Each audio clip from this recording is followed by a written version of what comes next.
ខ្ញុំផ្សាយបន្តផ្ទាល់មានសកម្មជនរបស់គណៈបកផ្សេង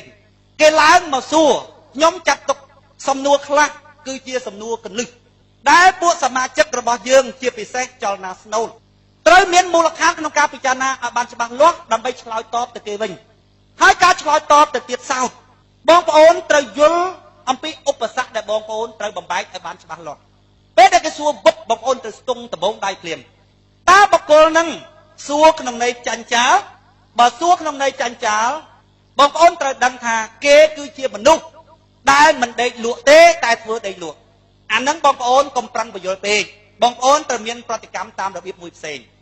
ឬមួយបងប្អូននិយាយឲ្យគេឈឺចិត្តហ្មងទៅឬបងប្អូនសំណំស្ងៀមធ្វើមិនដឹងប៉ុន្តែប្រក្រុមមួយទៀតគេសួរមកយើងដឹងថាបុគ្គលនេះគឺគ្នាអត់យល់ពិតប្រាកដពេលនោះបងប្អូនត្រូវចំណាយពេលវេលាពិតប្រាកដក្នុងការពន្យល់មនុស្សប្រភេទហ្នឹងឧទាហរណ៍គេសួរថាគណៈបកសម្ព័ន្ធដើម្បីប្រជាធិបតេយ្យហ្នឹងតាំងពីបង្កើតមកមិនដែលលើវាយគណៈបកប្រជាជនតអសោះលើតែវាយគណៈបកប្រឆាំងតរហូតមនុស្សសួរប្រភេទហ្នឹងមកបងប្អូនណាយើងចាត់ទុកថាគឺជាមនុស្សអកតេហ្មង 99% សុទ្ធតែជាមនុស្សដែលនិយាយគឺកាច់មួលត្មងអូយើងមិនដែលវាយគណៈបកប្រជាជនបងប្អូនពិចារណាមើលបើបងប្អូនសង្ស័យថាបុគ្គលហ្នឹងតិចមិនយល់មែនទៅបងប្អូនសាកល្បងចេះបងប្អូនថាឲ្យគេទៅស្ដាប់នេះយើងឲ្យបានចប់សពគ្រប់ទៅឬក៏ថាទៅស្ដាប់នេះយើងឲ្យបានច្រើនបន្តិចទៅបើស្ដាប់ជាគេសួរក្នុងន័យចង់ដឹងចង់ឮពិតប្រាកដតែគេស្ដាប់ហើយបើគេនិយាយថាគេស្ដាប់រួចហើយបើស្ដាប់រួចហើយរឿងអីមិនប៉ះយើងវាយគណៈបព្វជិជនយើងវាយជ្រៅទៅទៀតណាបើគេស្ដាប់រួចហើយមានតែបុគ្គលហ្នឹងអកតេបំពេញយើងមកបុគ្គលប្រភេទហ្នឹងបងប្អូនត្រូវប្រើឆ្នាំផ្សេងអត់មានបញ្យលអីទេណាអត់មានទេបើមានពេលដាក់មួយម៉ាត់ពីរម៉ាត់ឲ្យវាឈឺចិត្តទៅជាមុខសញ្ញាដែលយើងត្រូវកំទេច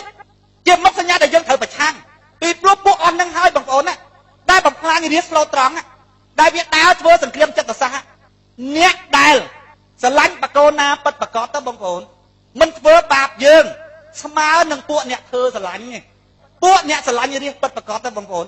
ដល់ពេលយើងនិយាយទៅប៉ះរាជហ៎បងប្អូនជួនកាលគាត់មិនយល់គាត់ថាយើងមើលងាយរាជ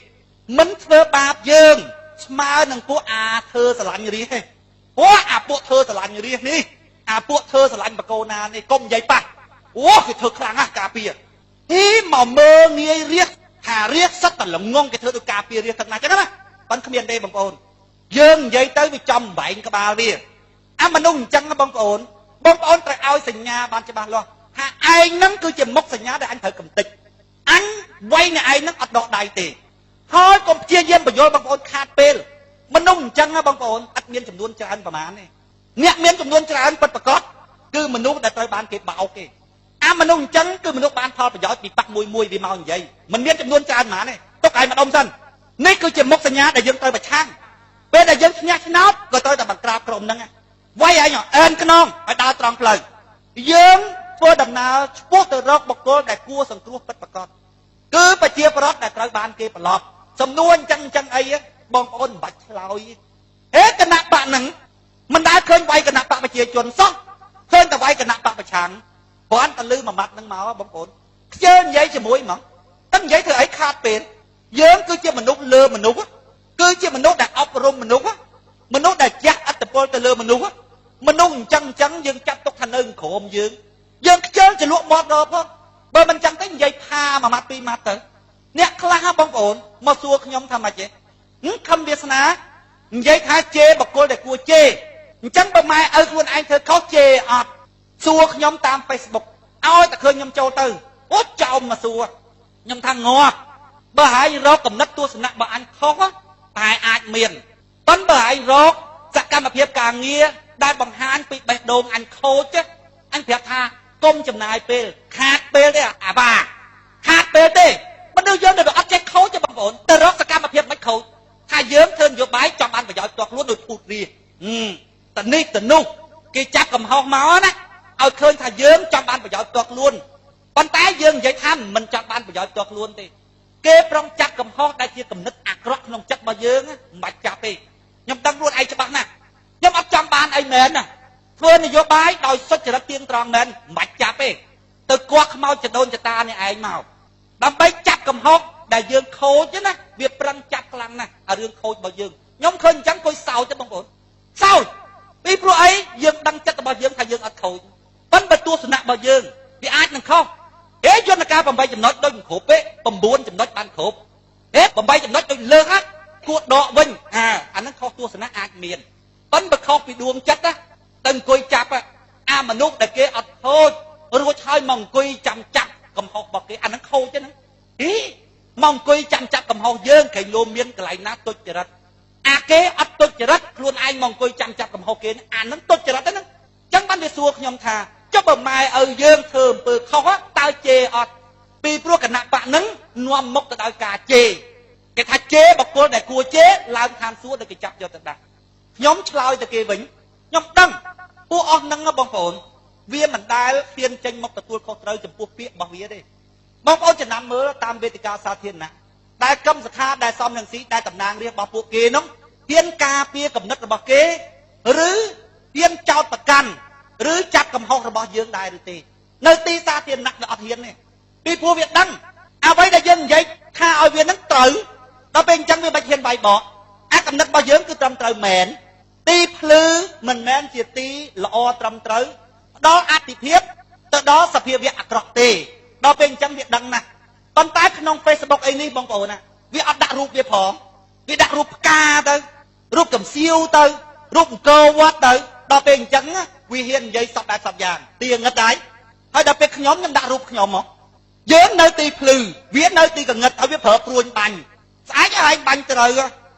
លុះត្រាតាមនុស្សចុះបើអញខ្មោចផ្សែងនឹងបាញ់មកយើងអត់មានចំណុចអាក្រក់ផងហើយបាញ់មកហើយបាញ់ចង់ឲ្យអញឈឺបើអញមិនឈឺ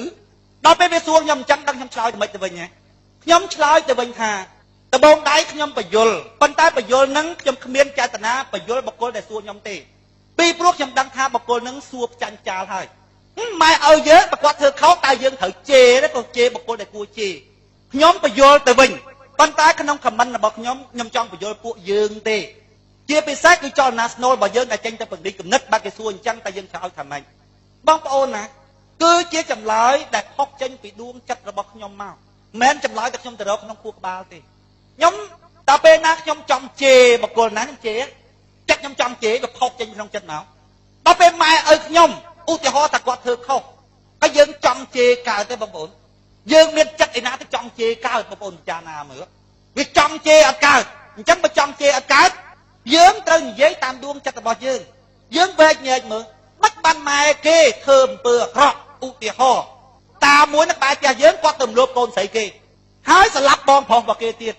យើងឃើញមុខតែយីអកចាស់នេះដេរឆានទាំងរស់ហ្មងvậyឧទាហរណ៍តែមួយថ្ងៃមួយឪពុករបស់យើងឃើញអញ្ចឹងដែរសួរយើងមានចិត្តទៅជេរគាត់កើតទេជេរអត់រួចទេបងប្អូនជេររួចទេហើយគេថាជេរបុគ្គលដែលគួរជេរនោះមនុស្សម្នាក់ដែលធ្វើខុសមនុស្សដទៃទៀតគេសម្លឹងទៅវាមានស្ថានភាពខុសគ្នាអ្នកដទៃ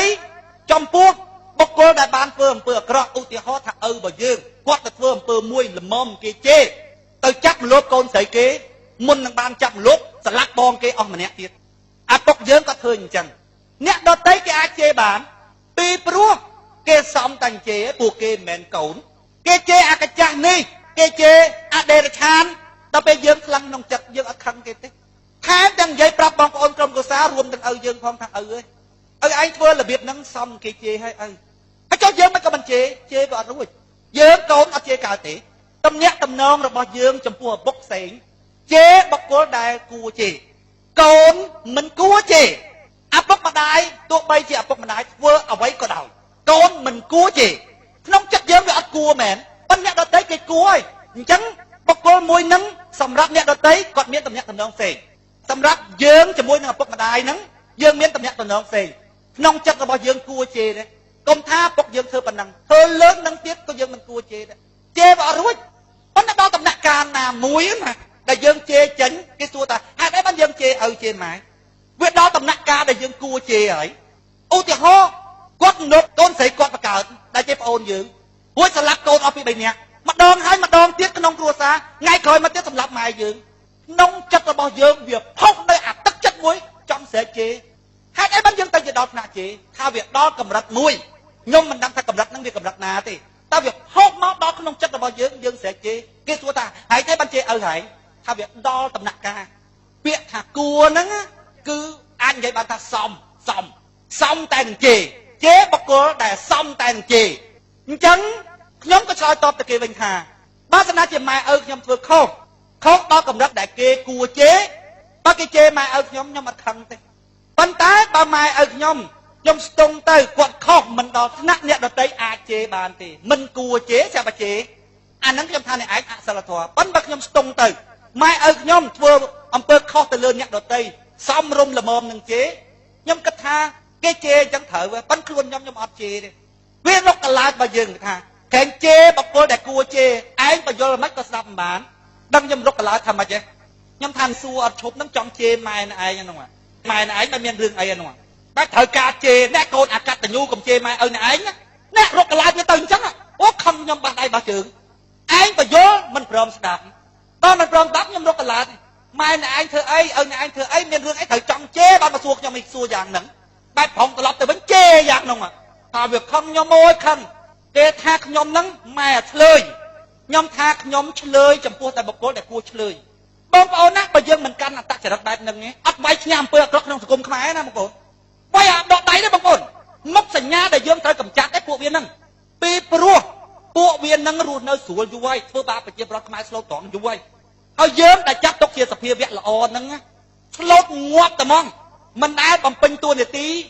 ក្នុងនាមជាមនុស្សល្អទេមនុស្សអាក្រក់គេបំពេញតួនាទីជាមនុស្សអាក្រក់របស់គេដើរបង្រិចអំពើអាក្រក់ចំណែកយើងមិនដែលទេគឺថាសងំយកតែសក់សម័យកាលយើងអត់ទេកាន់តុងជ័យដេញវាយឯងដល់ផ្ទះវិញអញ្ចឹងបានខ្ញុំពេលដែលវាជេរខ្ញុំនៅក្នុង Facebook ខ្លាំងណាបងប្អូនដឹងខ្ញុំតបទៅវិញថាម៉េចទេខ្ញុំថាយើងធ្វើការងាររបស់យើងបំផ្លាញផលប្រយោជន៍ពួកអាខូចបើពួកអាខូចមិនខឹងបានជារឿងមិនសមហេតុមិនសមផលវាអញ្ចឹងបងប្អូនពួកអ្នកបោកនៅក្នុងសាសនាពួកអ្នកបោកនៅក្នុងគណៈបកនីមួយដែលយើងនិយាយទៅបំផ្លាញផលប្រយោជន៍របស់ពួកគេបោកប្រជាប្រដ្ឋលែងបានបើគេមិនក្តៅយើងអានឹងជារឿងមិនសមហេតុមិនសមផលវាអត់សមហេតុអត់សមផលមិនបានយើងទៅបំផ្លាញផលប្រយោជន៍គេរួចហើយមិនបានគេអត់ក្តៅអញ្ចឹងបើគេក្តៅជារឿងសមហេតុសមផលហើយបើគេក្តៅយើងហើយគេមិនជេរយើងអានឹងក៏ជារឿងមិនសមហេតុមិនសមផលដែរ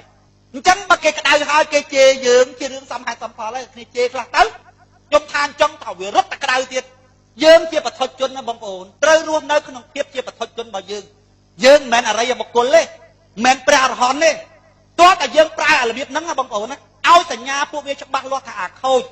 ទោះបីខ្ញុំដឹងថាអ្នកឯងហ្នឹងមានពូជពងវងតកូលតកូនតចៅមកជាពូជសាសខ្មែរក៏ដោយតែអាខ្មែរបំផ្លាញខ្មែរហ្នឹងអញចាត់ទុកថាខ្មែរទេកសាងពលរបស់យើងសារជាថ្មីបើយើងគិតថាឲ្យតែខ្មែរយើងចាត់ទុកថាខ្មែរអាណាសត្រូវរបស់ខ្មែរអញ្ចឹងអាណាបំផ្លាញខ្មែរអញ្ចឹងសួរយើងចាត់ដំណាក់វាមិនទៅអាណាដែលត្រូវឲ្យស៊ីធัวអីអាណាឲ្យស៊ីធัวអីអាមិត្តអាសត្រូវមកច្បល់គ្នាក្នុងក្រុមរបស់យើងអញ្ចឹងឲ្យសញ្ញាទៅវាច្បាស់បើអ្នកឯងនៅតែតាមបំផ្លាញខ្មែរខ្ញុំចាត់ទុកថាអ្នកឯងមិនមែនខ្មែរ